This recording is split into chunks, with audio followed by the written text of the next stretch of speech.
Good morning, everybody. Good morning. Hopefully you can hear me. It's one of those hectic mornings where I don't even have time to do a sound check, let alone get my story straight about what I'm going to say. So these are always the best.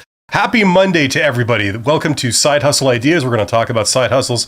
I see somebody is already in the chat. Mr. Friendly says, hello, everyone. Let's get our side hustle going. Yes, indeed. That's what we're here to talk about. And the title of this episode is... wait for it. Business decisions that lead to disaster. And let me tell you, there's quite a few of those. So we're going to get into it this morning. Just another, on my end, another really hectic morning. Lots of activity going on. And I'm just hoping that the technology doesn't let me down. If you are here, you should be able to see a chat. Get in the chat. Let me know if you have any questions. This is primarily a Q&A. So anything related to entrepreneurship, side hustles, business, that kind of stuff. Business growth is my core competency. That's what I do for my bread and butter. I kind of talk about careers and how to get a job and stuff on the side on YouTube, but this is kind of my primary area.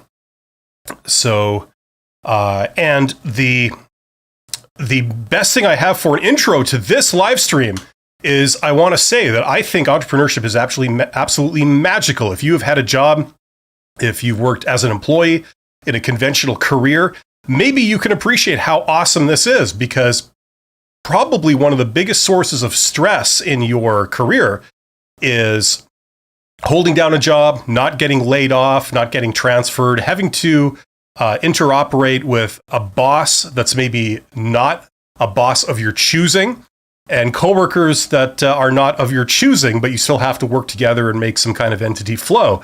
And if you could turn your value directly into cash without having to go through an intermediary, the employer, you can probably appreciate how of an amazing thing that is. You take complete control over your future, and your money, your income is determined basically by what you do. You get to make the decisions that lead to reward directly, rather than having to interoperate as a tiny cog in a big machine, and there's a lot of advantages to it. In addition, if that weren't enough, it's also a way to tap your own creativity and do what you want to do, and tailor what you do to your strengths and weaknesses. So tremendous thing. And most people will never, ever step into this world. Okay, it's kind of a shame. But right now, it is easier than ever before to do this. So that's a lot of opportunity. Marcin Johansson, if I'm saying that right, is here. Not having a business plan is one of those, I imagine. Well, we were talking about business plans. I think it was last episode. I've talked about those before. People in certain circles in the business world obsess over them. They're really not that important, and I see a lot of people kind of just doing them wrong, not really using them properly, thinking that they're way more important than they actually are. I mean, I've judged for pitch competitions and things like this for universities, and with traditional business plans and pitch decks and stuff like that. And people should focus on learning, trying things, figuring out businesses from the inside out. That's what they should put their effort into, not making fancy plans that usually are not based on reality, and things don't go anything like they're supposed to go in the plan. And the reason for that is because you make a plan as your first step. Now, at your first step, you have no idea how anything works and how anything is going to go and what's realistic. So that's the issue, right? But for want of a starting place, I guess it serves a function. Ordinary GG is here, says, I'm a full stack developer, started building a game, I guess, with a small team of freelancers that were funded for my salary. Already learned so much things. Yes, you learn by doing. Thank you for the streams. You're absolutely welcome, Ordinary GG. Saying and making side hustle is so different when you do this regularly. Yes, it is. Listen, look, everybody has to start somewhere. Everybody starts with zero knowledge in the beginning. Some people go to school, they learn the theory, which is great. But everybody who does this at some point will start with zero knowledge from a practical perspective. They've never actually done anything. They've never tried to do anything. So the first kind of thing you learn is you learn how there's a huge gap between in your mind, how you think it's going to work and what's logical to you and the reality. We often learn that things do not work the way that they should work in our mind. And sometimes that's intuitive, but other times it really isn't, So getting that practical experience, getting out and trying to do things is so important. Without having done that, you really don't know what you're talking about. Even if you have MBA, you've got the master's degree in business, and you know all the theory. So you know the fundamentals of marketing and accounting and finance and things like this, operations management. You know all the theory, and I'm not knocking it because that's important. But you're missing out such a huge component if you haven't done anything practical in the business you're going for, that it trumps knowing the theory, right? So you can completely fail even if you know all the theory, but you have no practice. So getting that practical experience is super important. Marson says, that's a good point. A plan is only a model, a representation that makes assumptions which may be incorrect. Of course, yes. Now, why do people make business plans? The one sort of practical reason they do is because if you're trying to attract investors or partners of some other kind, okay, to sort of help you, like be on your team in some capacity, either you're wanting to get a loan or a grant or something, or you're looking for an equity investor, or you're looking for a partner or, potential vendors or, things like this. That's why people do business plans, other than, being in school and doing it as an exercise. The problem is that if you're doing your plan as the very first step, all the things on there, like when they ask you critical questions like, what do you want to do? Like, what's going to lead to success? Usually you're completely wrong in the beginning. Your idea is going to be completely wrong, but that's fine. You got to start somewhere. And then they're going to ask you questions like, well, how much money do you need? If this is your plan, how much money will you need to finance that? Right? That's another critical question that people do business plans to answer.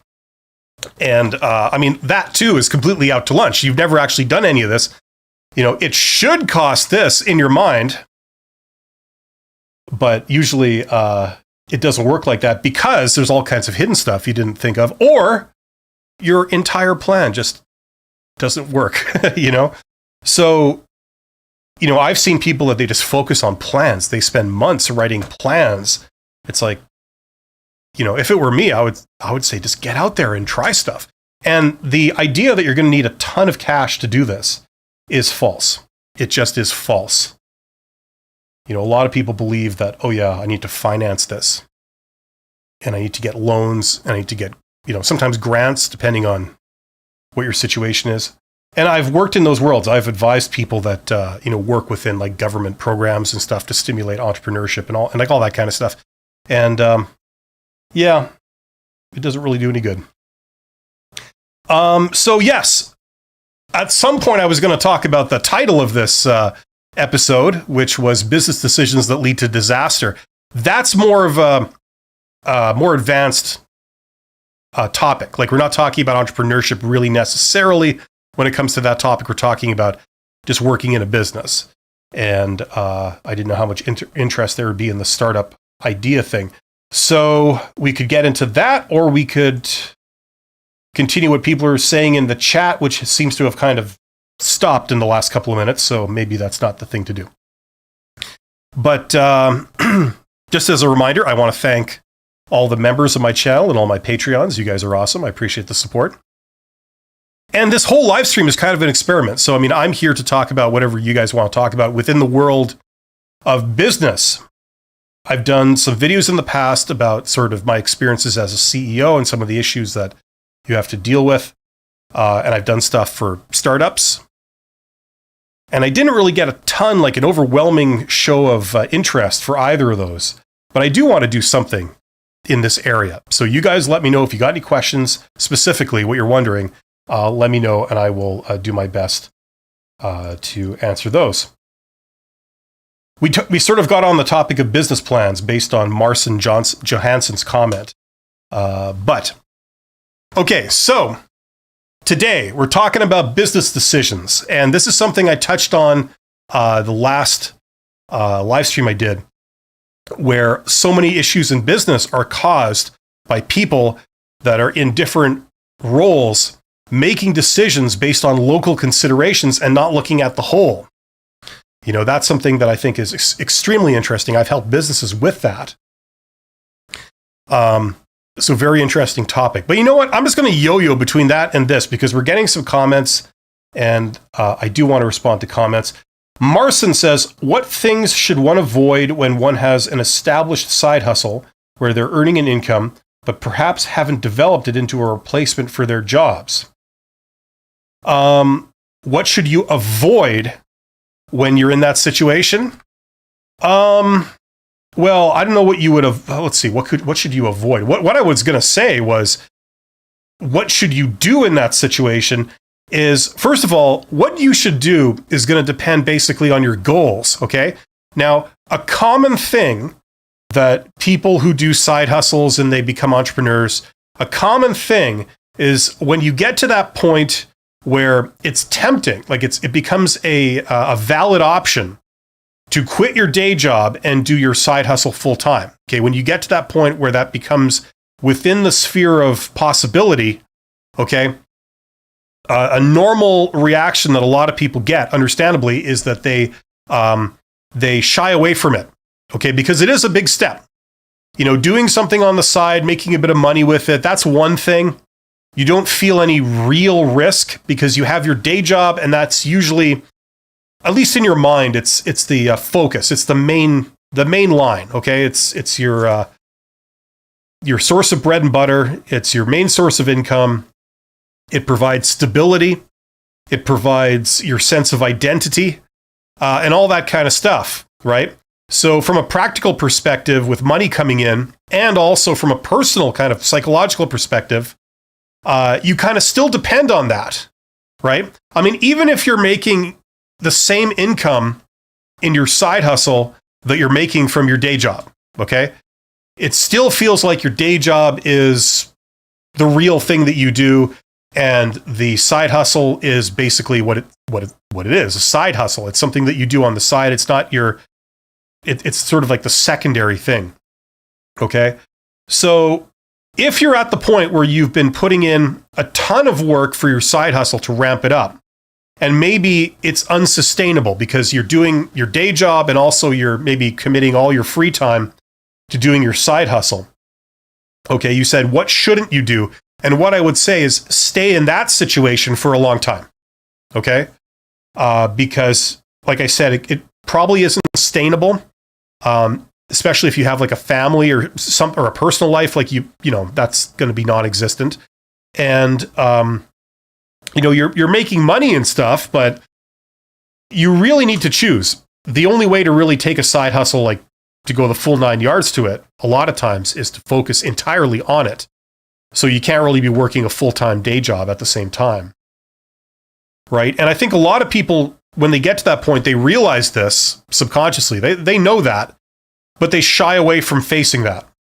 Because if you quit your day job and you do your side hustle, and then it doesn't ramp up even more and replace your day job or surpass it, it's very, what's the word? It's very nerve-wracking. Okay? So don't just ramp it up till you almost get there and then stay there permanently, okay? Because that can erode the quality of your life. I've experienced that. I've worked with a lot of startup founders that either were in that position or they had been there. You know what I mean? You've got to sort of figure out a sustainable role for this thing. Either you do it as a distant second where it makes sense because it doesn't completely take up every ounce of your free time and energy, or your goal is to just ramp it up to get to the point where you can quit your day job, and then you do quit your day job, and then you take this thing into the stratosphere. That's the idea. Okay, so hopefully that answers your question. I'm trying to grapple with what you shouldn't do when you've been there. But that's a great question, Marcin.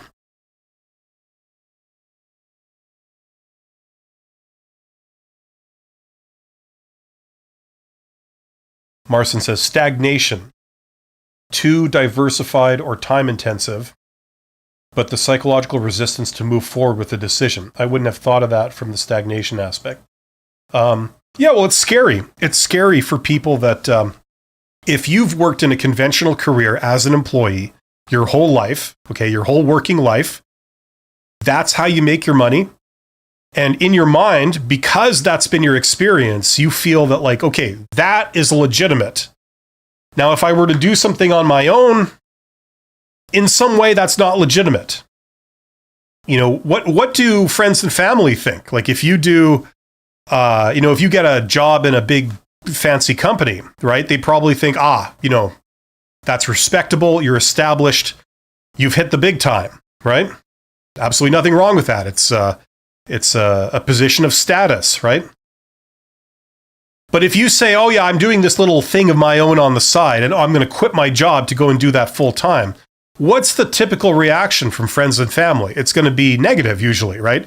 They'll be like worried. They'll be, oh, I don't know. That sounds kind of risky. You know, why wouldn't you do something respectable and established instead of doing this homespun, homegrown, amateur type activity, right? And often that kind of, I don't know what the word is, but it sort of permeates and we kind of end up believing that. I'm not saying it's wrong. I'm just saying that that's kind of the biases that, normal people get. So if you're at that point where you've ramped up a side hustle so that it's successful, it's maybe not matching your income from your day job, but it's maybe coming close. The logical thing would be to think about, what do I want to do? Do I want to do this day job working as an employee, or do I want to do my own thing on the side and just take that and make it a full-time thing? And a lot of people shy away from taking that step because it's scary, right? And they kind of find reasons to not do that. So, that won't apply to everybody, but that does apply to a lot of people when they get to that phase. So, yeah.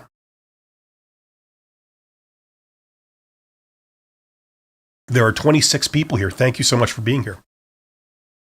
As I said, let me know if you guys have any questions or you have topic suggestions, because especially today, usually I do maybe like 5 minutes preparation, kind of plan out what I'm going to talk about. I didn't do that today. It was very hectic. I had something I had to deal with immediately before this live stream. Like it ended literally 10 seconds before I was supposed to go on the air. So I kind of fell victim to that, victim to my schedule. That's how it goes. Marcin says, the social pressure from others is tough to overcome. It's something that only the person in that situation can decide. Yes, and I've also noticed that there are different types of people. As we all know, there are people with many different personality types. And, some people, how do you express this? Some people are more sensitive to what other people around them think, right? They take, if everyone around them kind of says, oh, I don't know if I really like that idea, they're really affected by that. That really sways, whether they continue with it. Other people, they're less sensitive to that. I've always felt that I'm that type of person. I have kind of my opinions and I do them, and I really don't care too much what people around me think of them. I found it easy to dismiss other people's opinions, which can be good and bad, right? But, depending on the situation, in this situation, it's good because you are doing something independently, right? Like a side hustle or any kind of entrepreneurial venture is, by definition, you're a rebel. You're doing your own thing. You're not doing the default career path, right? Entrepreneurship is not the default career path for anyone. It's where you custom design your own source of livelihood, basically. Even if you come from a family of entrepreneurs, right? So they're open to the idea of entrepreneurship, okay?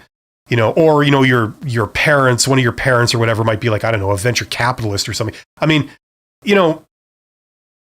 it's like they're used to the idea, the concept in general terms. But when it comes to specifically what you've decided to do and how you're doing it, that's all individualistic.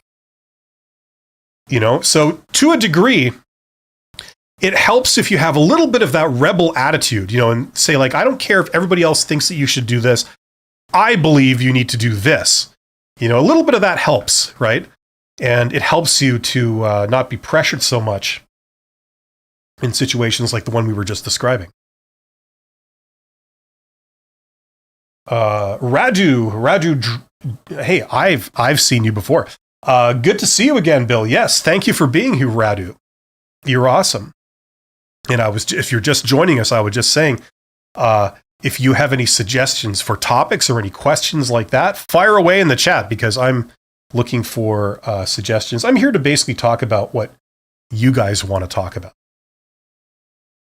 And I find it hard to guess what people are interested in, or what they really want to hear. So if you could give me that directly, that would be very useful to me. Yeah. Now, if I don't get anything in the next sort of 15 seconds, I'm going to revert back to the topic of this episode, which is more about decisions within business, which I still think is a cool topic.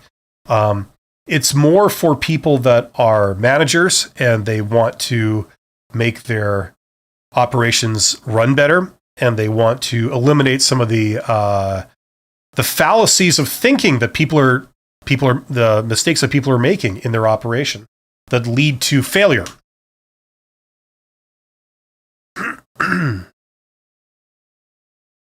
Yeah, so I will talk about that. You see, as humans, we are really quite selfish. We care about our situation, we care about our opinions, and someone did a video on that. I mean, I'm not a psychologist, but like a lot of people, I find psychology kind of interesting. There's some interesting stuff in there.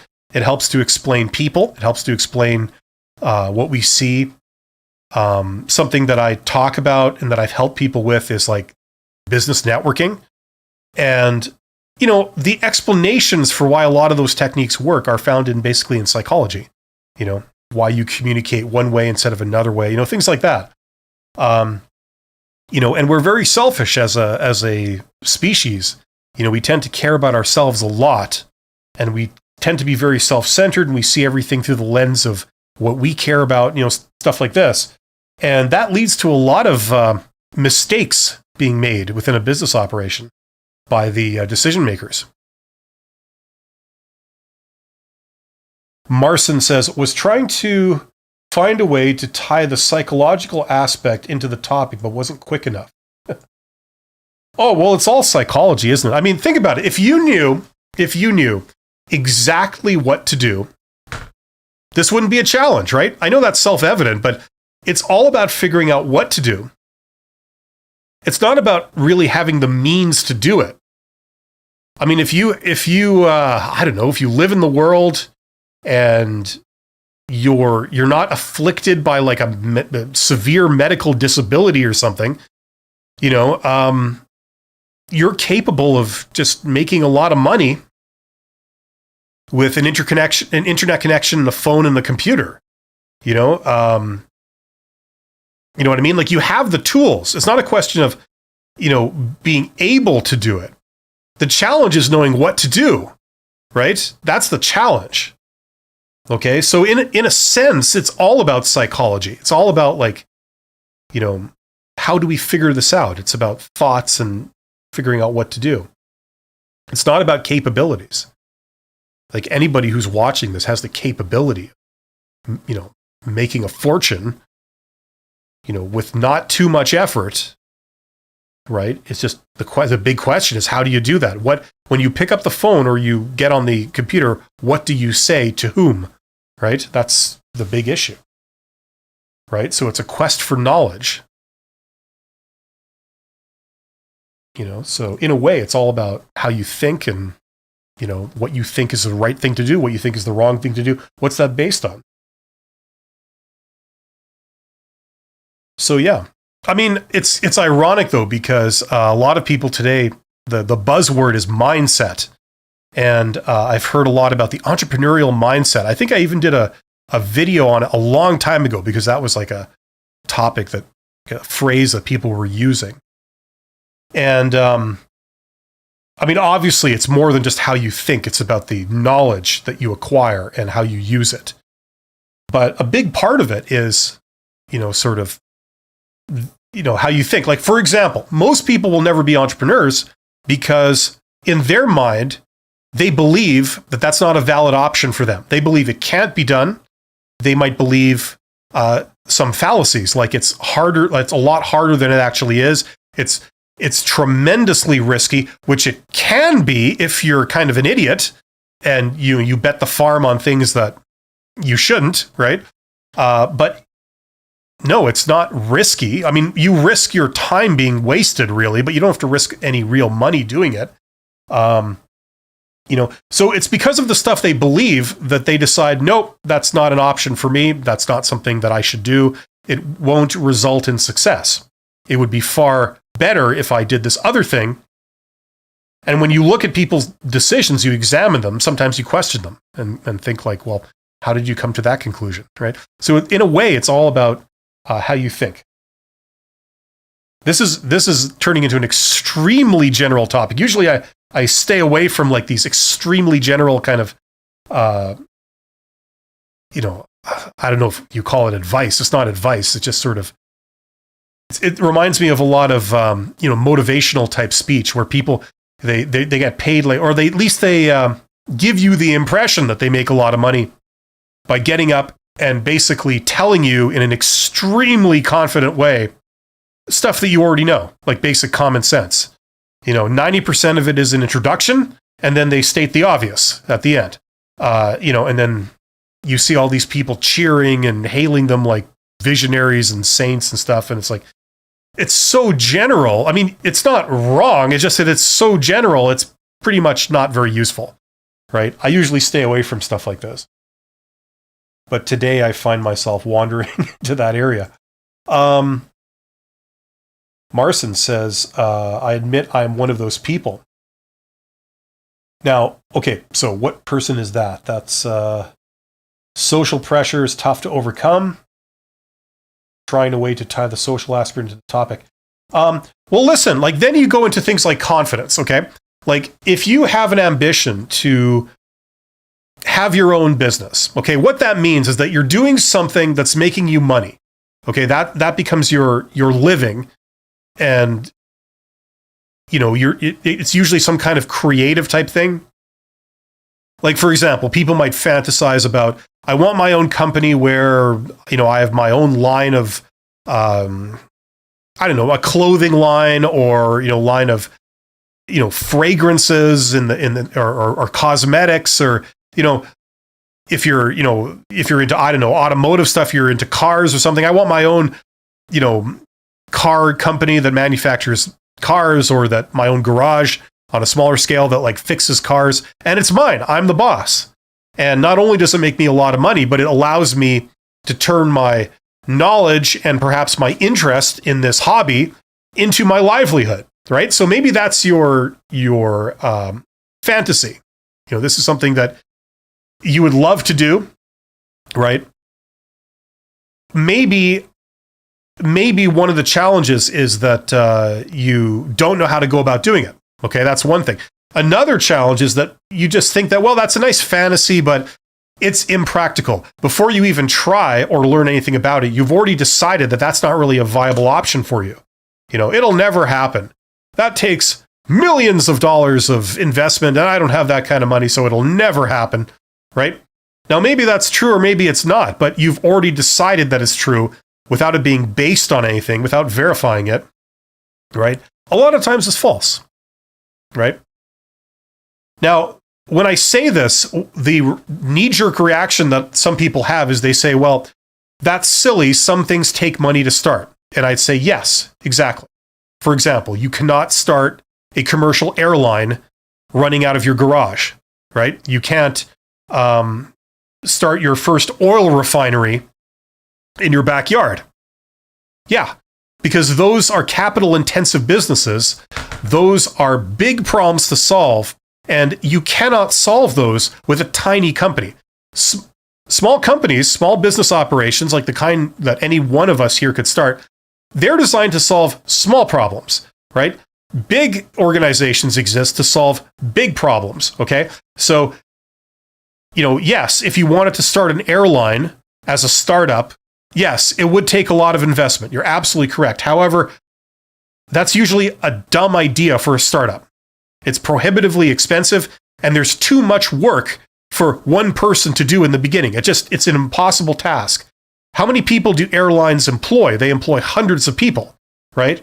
If not more. So is that a great idea to try and attempt to do yourself? Probably not, okay? Big companies exist to solve big problems. Small companies exist to solve small problems. So what small problem can you solve, right? Now, maybe if your ambition is to start a garage, it's to have your own garage automotive repair facility, and you don't just work on Joe Public, mom and pop soccer mom car. You work on, more higher level cars, luxury vehicles, or, rich people's cars, whatever your ambition is. Now, can you get there all in one go? Probably not, but it can be a sort of journey where you ramp up to one stage. Maybe you become an independent mechanic. Then your next stage, you have your own service business where you don't have a garage, but you do some automotive work and you get paid for it. Number 3, you get a sort of repair operation, maybe a gas station. I don't know, something to do with automotive, but it's like a start. And then from there, you build up enough capital to be able to lease an old garage that's going out of business, and you gradually fix it up. You learn the garage business, and bam, you take it to the next level. That might be a 20-year journey. Who knows? But it's not unattainable. It's not insurmountable, right? You can do it in easy stages and easy steps. And it's good that you do it that way, because each time you take a step up, you're learning more and more about that business. You're interacting with customers. You're learning the realities of, the supply chain or the marketing or whatever it is, the customer base. You're learning those step by step. So when you take the next step, you're not jumping into the unknown.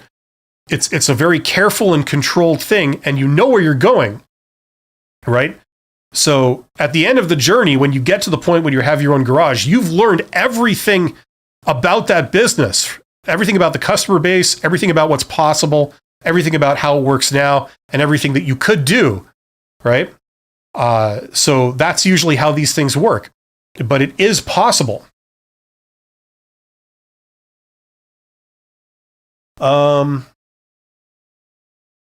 I admit I'm one of those people. Entrepreneurship is difficult and risky. That person. Yes, it can be if you're a fool. And a lot of people, the problem is that they jump in. It's almost like going to Las Vegas or something and gambling. And they go and they drop hundreds of thousands of dollars, on the, I'm not a gambler, so I don't know, you like blackjack, poker, roulette, whatever people play, right? All that kind of stuff. And of course it's risky. The odds are you're going to lose all your money, right? If you do that. But the thing is, you don't do that. That's not the right way to succeed. Some people would have you believe that the way to get into entrepreneurship is the first thing you have to do is you got to go out and you've got to borrow a ton of money from people. And if you can't pay it back, you're screwed. Other people would have you believe that the only way to do it is to go out and get investors. First thing. Now, who's going to invest in you if you've never, ever done it before? You don't know the first thing about it. That also is pretty much an impossible task. The way to do it is a very carefully controlled foray without spending a lot of money into that world or that industry, whatever it is. And you do it in such a way as that you start trying things, and you try things that are cheap and easy and quick. And in the process of that, you gradually start to learn. Most of what you're going to be doing is going to result in failure. It's going to be a failed thing. But it's the process of learning, and you've got to put the time in. It's basically a journey for you to go from where you are now at the beginning to being an expert on that particular business. You know the ins and outs, you know everything that goes on, how it's all done. You've learned it all. How do you hire people? What are the labor laws? Who are the suppliers? Who are your customers? How do you communicate with them? What are they interested in? What appeals to them and what doesn't? You know, what are the companies that supply the various resources that you need? If you want to be in business, what's all the administrative stuff you got to do? You know, like there's 1,001 questions that you don't have the answers to. You're going to be going on a journey to learn all those things. And if you stick it out, by the time you get to the end and you know everything inside and out, you'll know precisely what to do and you'll be good at it. The other thing is that a lot of people are just not prepared for that. They want something quick. They want like, okay, in 3 weeks, I want to be able to be making the same income that I would from my day job. And that's usually that's unrealistic. And if they can't get that, then they're discouraged and they don't want to do it anymore, right? Imagine if someone had that idea, if you had that idea when you were, I don't know, 15 years old, when you had to choose kind of what you want to do with your life, what you want to study at school, or, you know, do you want to quit high school? Do you want to and go work, or do you want to complete high school and go to university or college or skill trades? Like, you have to start making these decisions, right? And then what decisions you make, you have to start working towards it, right? Think of all those years that you've spent preparing. And then at the end of it, you get a career job. You know, maybe you went and you got a bachelor degree in something, I don't know. And that allowed you to get a career type job. Okay? You spent several years working towards that. And then you get the payoff.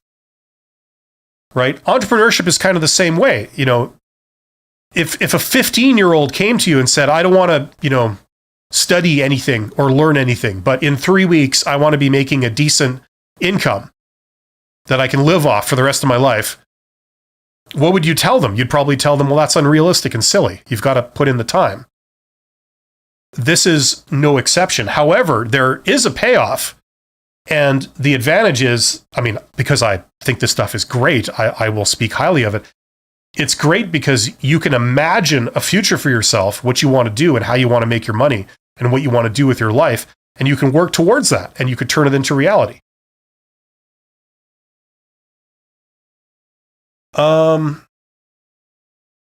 Marcin goes on, if someone wanted to foray into business, would the first thing to do be to develop connections into that target industry? If so, what are good connections or poor connections? Holy crap, excellent question. That is a very, very tuned in question. I wish more people would ask that. I talk about something regularly on this channel called informational interviews. It comes up occasionally. Every time it comes up, I jump on it because it's really a gold mine. If you can learn how to do these informational interviews, okay, it opens up so many doors. Basically, it's how to connect with people in a certain industry. And I don't mean people at the bottom, not people at the worker level, not people at the mid-management level, usually people at the executive level, okay? You know, yes, you too can sit down with executives, okay? I mean, it's really not a big deal. I mean, I'm technically, I was an executive. I was a CEO of a smaller company, but there's no magic in it. There's tons of these people and they know what you're looking to learn, okay? They have knowledge of their industry inside and out. They've been in the industry for many, many years. They know how it all works. They've been a success at it. They've risen to a executive level. They are paid to make decisions about what they're going to do in that industry. So these people know a lot, okay? And what the idea is that this is not like a job interview where you go and sit down, like you have a meeting with somebody and you talk about whether, you know, you're going to move into an open role they have. They're going to enter into a business relationship with you where they pay you for your time. This is not that. This is not a job interview. This is an informational interview. You're going there not with the intention of getting a job, but with the intention of learning from this person. Okay? They know what you're wanting to find out. What's going to be the keys to success for you? So how to connect to those people and how to do an informational interview. Incredibly important. They will open a ton of doors for you in your career. Incidentally, I mean, I go through the entire thing in that course, the Get Hired course, because it is one way to get a job. Okay. But beyond that, like somebody asked a question similar to that on a previous episode of this live stream. They wanted to become a developer, like an independent software developer. They didn't want to work as a developer for a company. They wanted to start their own company and create their own software. But they didn't know the first thing about like, how do I go about doing that? And I was saying, do informational interviews with people that are in the software business. Okay. I really should do a live stream where we go into precisely what to do. Okay. To give you something, the bottom line is you use LinkedIn as a tool. LinkedIn is great because it works for extroverts and introverts. It's a way of doing networking that a lot of people who are introverts can do too, and they can be every bit as good at it as an extrovert would be. There are other forms of networking that like it's more like an extrovert's kind of game. Going to events, things like that, that's more of an extrovert's kind of thing. You know, but this is something that a lot of introverts can do, and anyone can do from your home. Okay, that's the great thing. So you use LinkedIn as a tool. You don't connect to recruiters, you connect to executives. There's a way to do that. There's a protocol on how to approach people, because the obvious thing is that people will assume you're trying to sell them something. The key is to approach them in a way that it's clear that's not what's going on. You know, and then you connect to them, and then you send out requests to have a meeting, and it should be a face-to-face meeting. That by far the most effective, and they will meet with you. Executives, part of their job is to face the public, is to represent the organization to the public, and so that means taking unsolicited queries from the public. You don't know who these people are. If they approach you in a professional way, and they want to just ask you a few questions about your industry and this kind of stuff. You don't know who that is, and it's good business practice to entertain that. I mean, assuming there's no red flags in there, which there isn't, because these people could be the press, they could be potential business partners, potential vendors, they could be government regulators, they could be, you don't know who it is. So they could be an institutional customer. I mean, you have no idea, wanting to do business with you and just trying to feel you out before they make an official contact or proposal. So it's good business to entertain these, right? It's also very flattering for an executive if you approach them and say, look, you know, I think you guys have done a tremendous job. I would love to, you know, get your expert opinion on a few questions about your industry. Would you be able to spare me 30 minutes? You know, most people will say yes. You know, it's very flattering. How often do you get somebody saying, you know, I think you're great. I would love to hear what your opinion is on a few things about stuff you know about. You know, it's a very flattering thing. A lot of people will take it more or less for that, you know. So that's how you learn. You go sit down. In this case, you would go sit down with people that are decision makers, executives in other software companies in your hometown, you know, or your region, because they know what you're wanting to discover. Okay, that's the best way in. They can refer you to other people. They can give you tips of like, you know, what to focus on. They can give you knowledge of how things work. You know, and then you do a whole bunch of these and you will learn a lot in a very short space of time, and it doesn't cost you any money. It just takes a little bit of effort, you know? So anyway,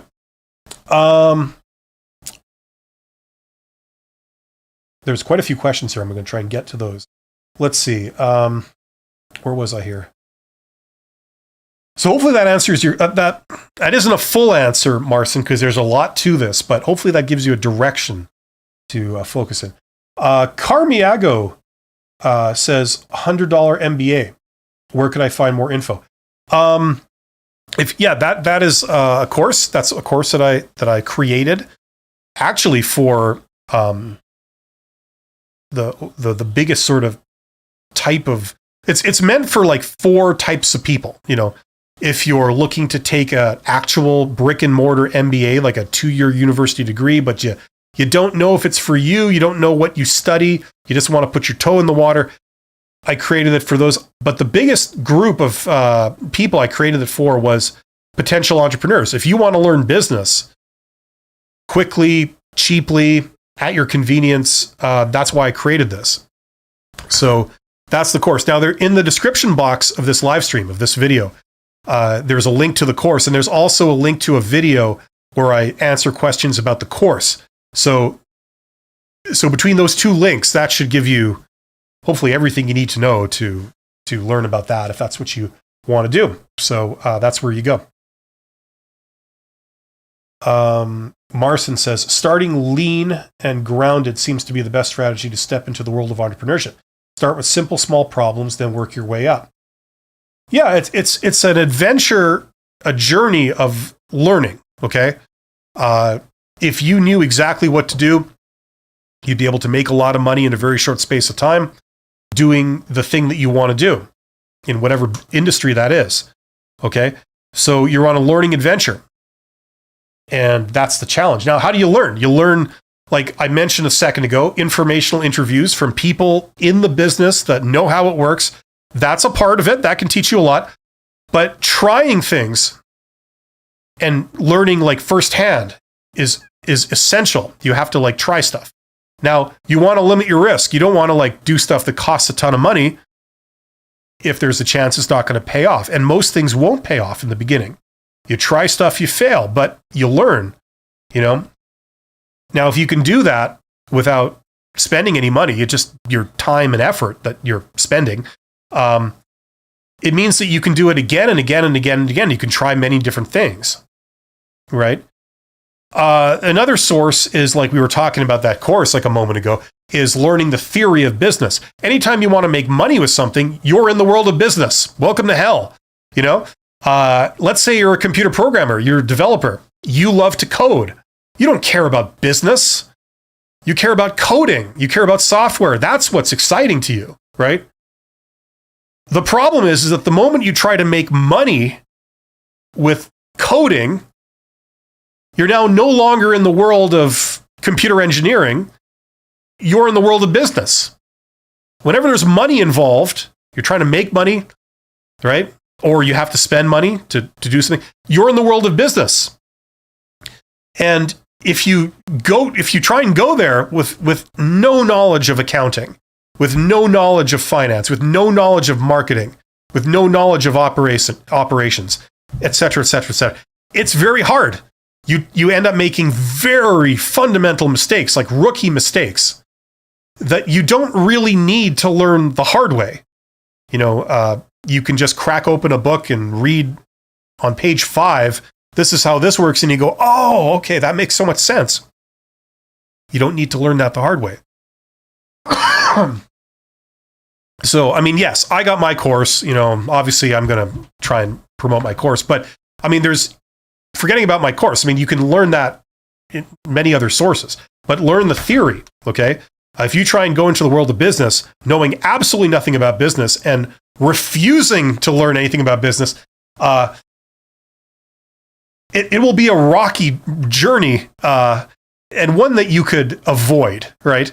Just by learning some of the theory behind it. You know, give yourself every chance. Right? So these are things that I highly encourage people to do. They will be the tools that get you on the right path. Marson says, or the drive-through marriages that happen in 10 minutes. Starting with startup simple problems and then work your way up. Yeah. Drive-through mass. Is that like a mail order marriage kind of thing? Either way, it seems very above board. So totally. There's an expression. I need a catchphrase. What could be my catchphrase?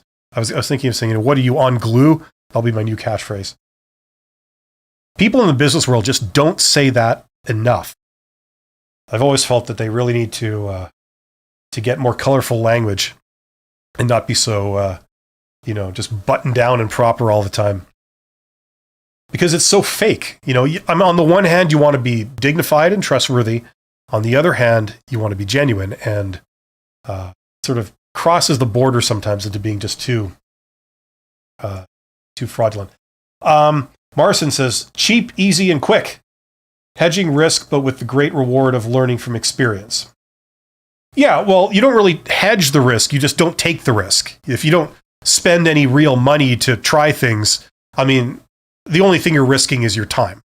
Maybe even apart from time and effort, you might risk, I don't know, embarrassment. You have an awkward exchange with somebody or an awkward meeting, I suppose.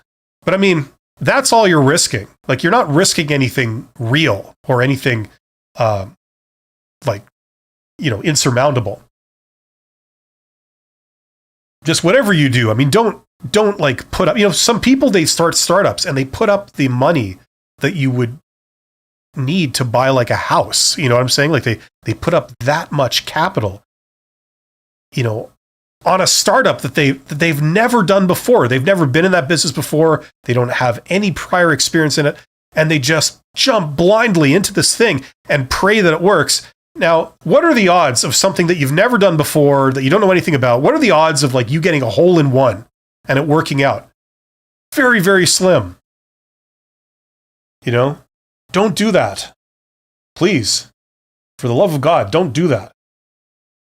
Okay, that's not how you do it. And with that kind of approach, you only have one shot, one chance to get it right. Because if you try it and it fails, you're done. You can't get up, dust yourself off, and do it again. Right? It's over.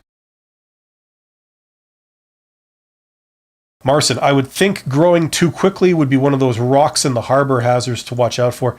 Yeah, that's a problem people look forward to. Oh no, I'm struggling with this terrible problem. My business is growing too fast. Right? Now, yes, I'm being facetious, and that is a thing. If you're doing boom-bust cycles and you grow really quickly only to have the whole thing collapse like a balloon and you have to lay people off, yes, that is a legitimate issue. But for most people, that's not the worst problem you could have. I'm just too good. I have done too much business. Please counsel me what to do. Informational interviews. I would have expected the goal would be to interview the executives. Yes, it makes sense from a big picture. Well, it makes sense from any perspective. You sit down with people that have the knowledge and they have the experience, and they can tell you how things work. They can point you in the right direction. The challenge most people have is, how do I discover those people, who they are, where they are, and how do I initiate contact with them in such a way that they would want to speak to me, right? That's the double challenge there, right? Now, I've done videos on both of those, okay? Go check out some videos that I've done on that. Holy crap, this is 53 minutes so far. Usually these are half an hour. I have a different live stream starting in like 7 minutes, so I'm going to quickly wrap this up. By the way, I do these every Monday, so come back next Monday and we will continue this. CaroChan86 is here. Hello. SP says, I want to set up an investment fund. The legalities of setting up a company like this is very difficult. Any thoughts? Where do I start? Well, like I just said, informational interviews. What you want to do? Get some informational interviews with, investment fund managers. Okay. Talk to people at investment banks, merchant banks, talk to people at fund management, hedge funds, all types of private, wealth management people across, so it runs the gamut, and do as many of them as you possibly can. And in a very short amount of time, you will know the ins and outs of that business. They will point you in the right direction, and that will give you a lot to go on. Okay, SP says, I have everything set up from a technical standpoint. It's just setting up the company. Okay, yeah, setting up a company is very easy. That's not the real challenge. The real challenge is, how do you make money in that business? If you solve that problem, everything else, including this problem, it takes care of itself. Kyle HD says, I'm trying to start a mechanic shop or dealership doing side work. Other than an LLC, any recommendations to protect us from liabilities? Well, LLC is something that they have in the United States of America. I'm not in the US, so yeah, I mean, look, here's the best protection in the beginning, in the very beginning, okay, is don't try and screw anyone over. It's just that simple, okay? There is nothing you can do that will protect you from liability, especially when you're starting out, really, because even if you have yourself covered from a legal perspective, you have your limited liability company, you're incorporated and all that, people can still take you to court. And if you're being taken to court by a bunch of people, it doesn't matter that, yeah, you're going to win and all that, but the legal fees and the time and the stress, all of that together is going to sink you no matter what. So yes, obviously from a legal perspective, you want to do the right thing, but that's a problem that comes later. That's a problem you only have to worry about once you've got a lot of business happening. If you don't have the business happening yet, try and focus on getting the business happening before you worry about all the administrative stuff, okay? Then when you have a lot of business coming in, okay, and you're not screwing people over, you're being very forthright, okay, and you're being very transparent, and you've got great customer service, so people enjoy dealing with you. You're not hostile. You don't have a lot of, negative goodwill out there. Then you put all the administrative legal stuff in place after the fact. Okay, that's how this stuff works. Okay, you can go broke trying to cover your ass legally before you've made a penny in your business, in which case it doesn't make any sense. So that's what I would say to that. I've only got like a minute, so I'm very pressed for time. I'm sorry if these answers are very truncated. I want to thank Marcin for asking like 400 questions. That's great. It's great to see people so interested. I'd like to thank Kyle HD and SP and everybody that's been here today. You guys are awesome. It's great to see such interest. I've got another live stream in a couple of minutes on a different topic. So if you want to join me for that, we're talking about polls and careers and stuff like that. Stick around for that. Otherwise, thank you so much. You guys are awesome. And I will be back with another episode of Side Hustle Ideas, same time next Monday. Take care.